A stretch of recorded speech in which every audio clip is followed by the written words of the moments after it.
The Tortoise and the Ducks. The tortoise, carries his house on his back. No matter how hard he tries, he cannot leave home. They say that Jupiter punished him so because he was such a lazy stay-at-home that he would not go to Jupiter's wedding, even when especially invited. After many years, Tortoise began to wish that he had gone to that wedding. When he saw how happily the birds flew about and how the hare and the chipmunk and all the other animals ran nimbly by, always eager to see everything that there was to be seen, the tortoise felt sad and discontented. He wanted to see the world too, and there was his house on his back and little short legs that could hardly drag him along. One day he met a pair of ducks and told them all his trouble. "We can help you see the world," said the ducks. "Take hold of this stick with your teeth, and we will carry you far up in the air where you can see the whole countryside, but keep quiet or you'll be sorry." The tortoise was very glad indeed. He seized the stick firmly with his teeth. The two ducks took hold of it, one on each end, and away they sailed up toward the clouds. Just then a crow flew by. He was very much astonished at the strange sight and cried, "This must surely be the king of tortoises." "Why, certainly," began the tortoise. But as he opened his mouth to say these foolish words, he lost his hold on the stick, and down he fell to the ground where he was dashed to pieces on a rock. The wisdom that Aesop tells us through the ages. Foolish curiosity and vanity often lead to misfortune. You make tough calls when caring for acutely ill and injured children. Join us for strategy and support through clinical cases, research and reviews, and best practice guidance in our ever-changing acute care landscape. This is your Pediatric Emergency Playbook. Welcome to the Playbook. I'm your host and coach, Tim Horechko. The abdominal exam in children can be a really tricky thing. We have to keep our own preconceived notions in check. We want to be sure not to overdo things, start typing orders in the EMR to fulfill our sense of curiosity for curiosity's sake. On the other side of the spectrum, we don't want to be too self-satisfied and prematurely end the investigation because we underappreciate the risk of a medical emergency. As Aesop says, both foolish curiosity and vanity often lead to misfortune. In children and adults, we start the abdominal examination from least intrusive to more intrusive. We start with observation. When we walk in the room, what do we see, hear, smell? What's the child doing? And is that appropriate for his or her age? Does the newborn just lie there on the gurney, alone, only to cry frantically when she's picked up? Is the toddler running around the room, playing joyfully with toy cars, only to see you enter and run back to the safety of his mother's lap? Does the school-age child lie there on the gurney, quiet, contemplative even, saying very little to you, but seemingly very sensitive on exam? That first snapshot, what is happening in the room, can give a good context for your later findings. It's as close as you can get to being a fly on the wall. You have that nanosecond. Take a mental picture and store it away. It may help you as you go down the winding path of the chief complaint of abdominal pain. As you know, as soon as you interact or examine, you change the presentation, you change the exam. It's the Heisenberg uncertainty principle all over again. The act of trying to find where the photon is and where it's going changes where it is and where it's going, just by the tools we have to investigate. Swap photon for pain and you can see it's a struggle.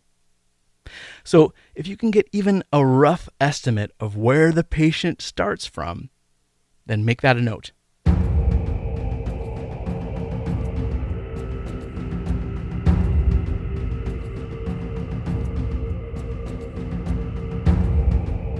There is a fascinating interplay between what the patient is able to show you, to present to you, and what you are able to perceive, to understand. Sometimes it's straightforward. For example, patient, "Ow, my wrist hurts." Doctor, looking at the deformity, "It's broken." End scene. Get x-rays, plan established. Abdominal pain can easily be anything. It's not so straightforward most of the time. Surgical emergency in the abdomen, it could be a symptomatic sequela of a benign process, or maybe it's a lower lobe pneumonia, or myocarditis from diaphragmatic irritation. Maybe it's a presentation of a urinary tract infection, or a fake out, toxicologic poisoning, or an intracranial process. The list goes on. We have to optimize our history. Listen. Ask probing questions, like I know you already do. Optimize your exam. To do that, we have to contextualize what the patient is able to give us. Newborns and infants have a narrow spectrum of behaviors that can help us to differentiate what's bothering them. From an exam perspective, here are my tips for newborns and young infants. Try to encourage a calm, therapeutic relationship with whoever brought the baby in. Even young infants feed off the body language of their parents or caregivers. An anxious, distraught parent can set off an already jumpy baby. Ask to take the baby for a moment. Warm your hands. Be gentle. See how much you're rocking and gently bouncing them, how much it affects them. Does he cry more when you try to soothe him? Or does he quickly calm? You can get a better sense of tone as well and general wellness by holding the baby yourself and giving mom or dad a few minutes of respite. Use your non-dominant hand to hold the back of the knees so that the hips are at 90 degrees. This disengages the abdominal wall musculature and it calms the child. You can now gently use your dominant hand to palpate all 4 quadrants. Slowly, rhythmically, even in a soothing way. If you get a burst of gas and a big, precociously mischievous grin, then that is something too. Toddlers and preschoolers can be challenging to examine. The moment they clock you as a threat, or as just annoying, "Will you please leave now?" the exam can turn into a battle. So how do we avoid this? Distract to the max. Everyone nowadays has a smartphone. Use your own if you need to. Find out whether it's all about Coco Melon, Daniel Tiger, Doc McStuffins, or Tayo, or Bluey, or really whatever the parent tells you is the latest, greatest thing. Get them watching it early on in the interaction. Have mom sitting in the gurney with the child in her lap. She can expose the abdomen, hold the smartphone, make the child feel comfortable. You may say, "Well, that sounds great, but the second I walk in the room, the child erupts into screaming tears." I got you. Let's borrow from the business industry and call this service recovery. How can we turn around this toddler's bad experience? This may be not what waiting staff had in mind, but I'll just say it. To avoid the screaming tears or recovery from the tantrum, it's all about hypnosis. Okay, not real hypnosis. I'm not dangling a pocket watch or snapping my fingers. I'm doing something that's indirect, using the power of suggestion. The suggestion here is, I am safe, you are safe. How do I do this? Let's say you walk in the door and it's waterworks. You quickly acknowledge the upset child, wave hello, and immediately ignore him or her. Focusing now all of your attention on mom or dad. You start at the door and make short, oblique, indirect movements closer to that dyad, mom and the screaming banshee. You talk with mom for a moment. You make another indirect 45-degree line in the opposite direction, but it's still slightly closer to them because you're coming at oblique angles. The child becomes more intrigued. This isn't the usual way that people enter the room. And wait a minute, Mom's not scared. Maybe this guy's okay. When you hear a slight drop in the decibels, you can quickly re-acknowledge the child, still indirectly. Oh, wow, did you see that tiger on the wall? He's so happy. And quickly turn back to Mom. Don't give him a chance to say no or to react. You are pouring love into that room without asking for anything in return. You are radiating your care to the mother-child unit. The mother relaxes. She smiles, even maybe likes you a little bit. The child looks to the mother for clues. You're gaining her trust, and indirectly, by association, you gain his trust, if only on a very superficial level. And now, you can begin. Just remember, don't press your luck. You're still a guest in their lives, and if that toddler is a pretty good bouncer at the club, he'll kick you out as soon as he smells fear.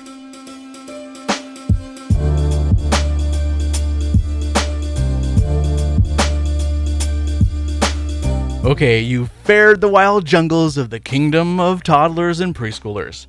Now we travel on to meet school-aged children. The 6 to 11-year-olds have a bit more life experience. They know when they need to react and not react. Plus, they're hilarious. They love jokes, and they love to be in on the joke. So, be ridiculous. Be silly. Treat them with the respect of explaining what you're doing very briefly, then immediately do it. Don't leave room for suspense. Use the good old stethoscope trick. You know, you're not really listening to bowel sounds in the ED. You're using the stethoscope to press and to get a sense of how tender the child really is. So why not make it fun? You press the bell of the stethoscope in the epigastrium, and you say to the child, I think your belly wants to tell me something. Yes, as you press in another area. Is that right? Talking to the child's abdomen. You, pressing right upper quadrant, really like, pressing right lower quadrant, to eat, left upper quadrant, pizza, left lower quadrant. Take your thumbs and index fingers together to form a pizza slice and show them that you can feel a whole slice of pizza that's still in there as you palpate deeper. If the child is not tender anywhere on that pizza run, you can offer him his own slice. He's ready for a PO challenge. Preteens, tweens, teenagers, they are the real connoisseurs of people at this point. They're the experts at the vibe. You're not going to fool them, so why even try? Be real with them. They are, for the most part, yearning to be treated like an adult. So you may get the immature one here or there, or the child who's currently regressing and acting more childlike on presentation for whatever reason. Just meet everyone where he or she is. In general, though, this group really appreciates respect. Who doesn't really? Be real and tell them what you need to do and how you can help them and how they can help you. Find some common ground and find out what is important to them. Is it the pain? Is it trying to figure out what it is? Is it whatever the question is? Kick out the parents. Try to bond with them. Maybe they already know what the issue is. Ask what they think. Accommodate the preteen or teenager as much as you can. If they really, really need to use the restroom before you go further, even though they just went or that wasn't an issue about 2 seconds ago, then let them. Tell them you'll have to come back, and then let them decide how long they want to wait for that. I mean, this is an emergency room after all. Be kind, but be honest. Music is life at this age. Often they'll have something they can listen to with them, but if not, offer to play something they like while you check them out. It's the teenage angst version of Cocomelon. One note on the child with special needs or the neurodivergent child. Ask the parents what works for him or her. They have no doubt been in contact with the medical field and know how their child responds to a stranger, a doctor, a new situation. Is the child sensitive to touch or to light or to sound? Would the parents be able to help assist in the exam or even palpate with you with your guidance? Sir William Osler once said, "Ask not what disease the person has, but rather what person the disease has." These words were spoken 100 years ago, but they resonate today. Just asking that question gets you a little closer to the patient and his parents.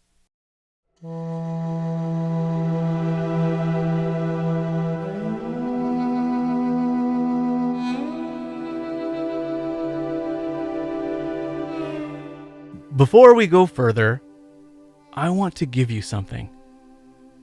I want to give you your power back. The famous Irish writer James Joyce wrote Ulysses, a day in the life in Dublin through the eyes of 3 characters. In one customer service interaction, Zoe wittily responds to Leopold, "What's yours is mine, and what's mine is my own."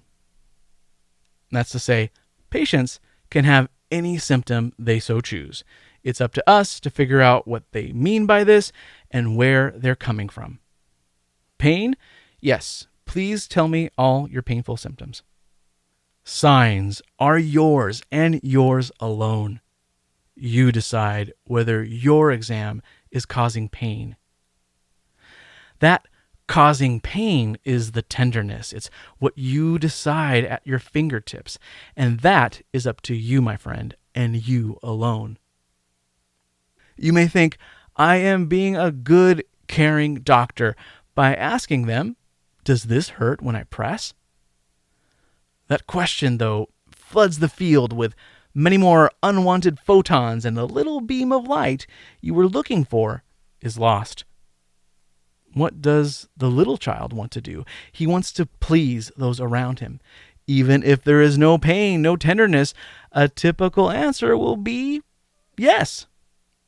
In the older child or the older adolescent, the adult, they may just say yes to get you to take their pain seriously. I mean, in their defense, it is confusing for you to ask for a symptom when you are looking for a sign. Symptoms are the patient's, and he is entitled to any and all of them. It's our job to listen and to understand. Signs are yours and yours alone, and that may be all you need.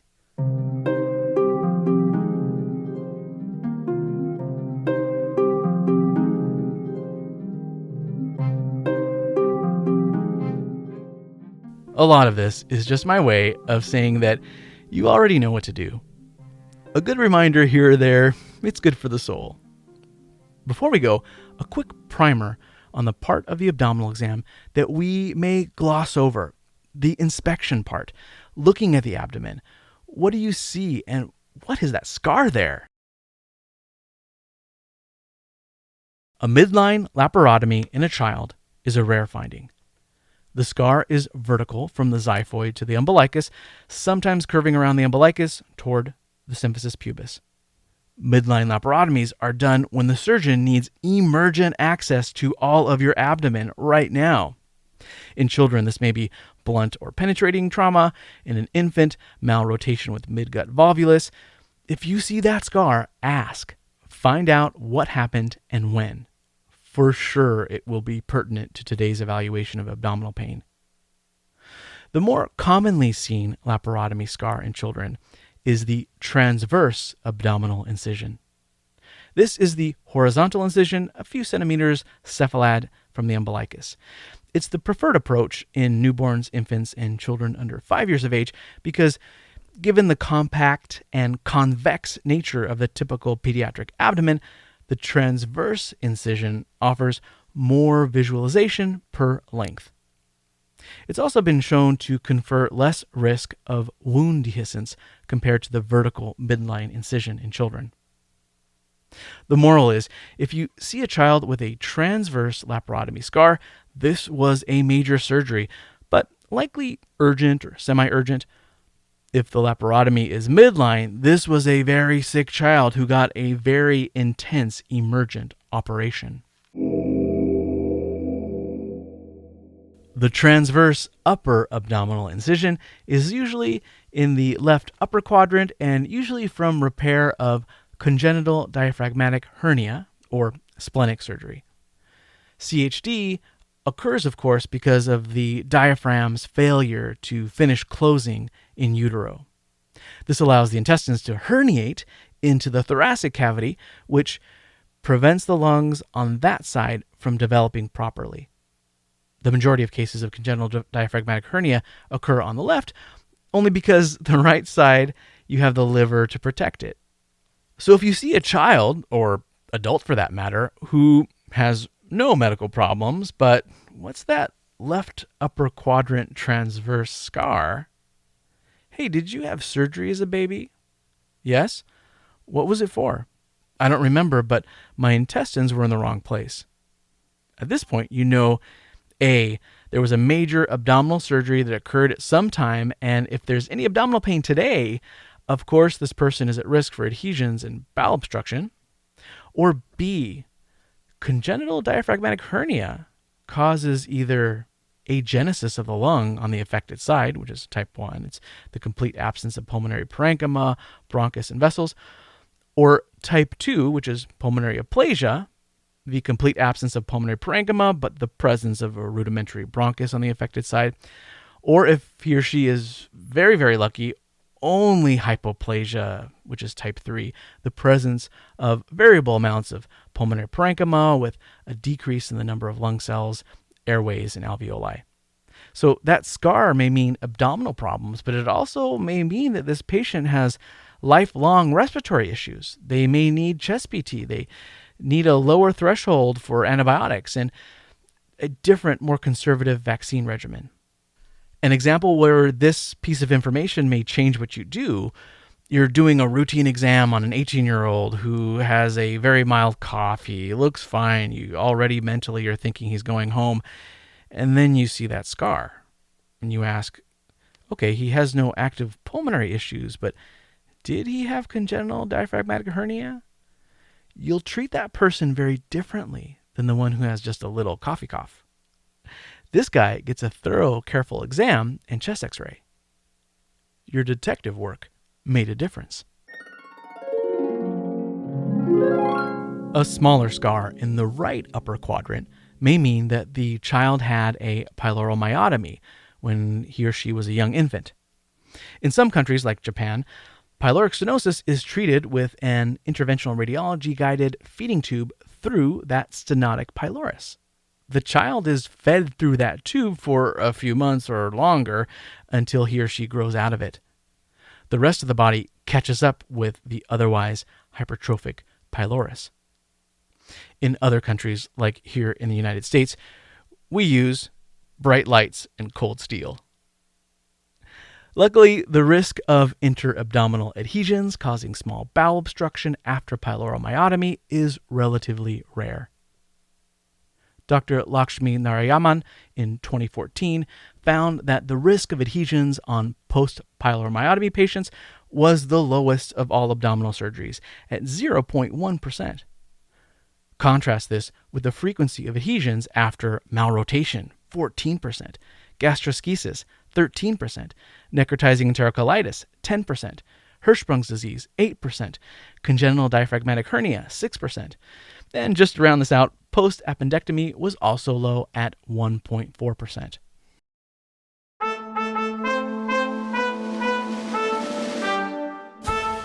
If you see a little half-smirky smiley face in either lower quadrant, looking maybe like a little hockey stick, think renal transplant.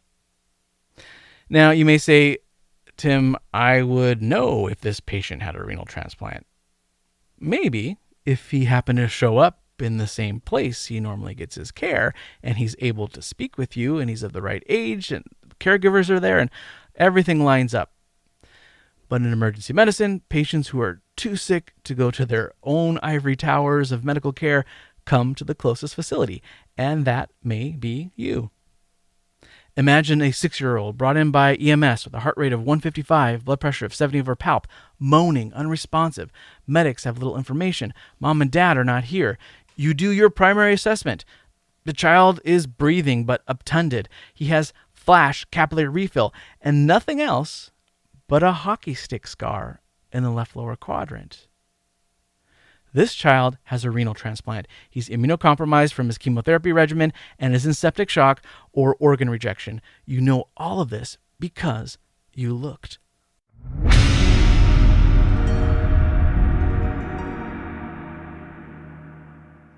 To summarize, the abdominal exam in children can be tricky, but you can foresee many of the obstacles and adjust for them. Get that quick first look, the baseline status of the patient's general appearance before you change it. Make a note and compare that with what comes next. The age-based approach is infants, warm those hands, be gentle, cradle them, bend their knees to disengage the abdominal musculature. Toddlers, distract to the max by whatever way you need to. Your own low-tech hypnosis or whatever digital distraction device you have. School-age children, be silly and let them in on the fun. Preteen and teens, treat them with respect, with autonomy, and accommodate them. Be real and be cool, man. Don't be chuggy. Make it 100. You get what I mean. Let them listen to their own music and try to bond with them.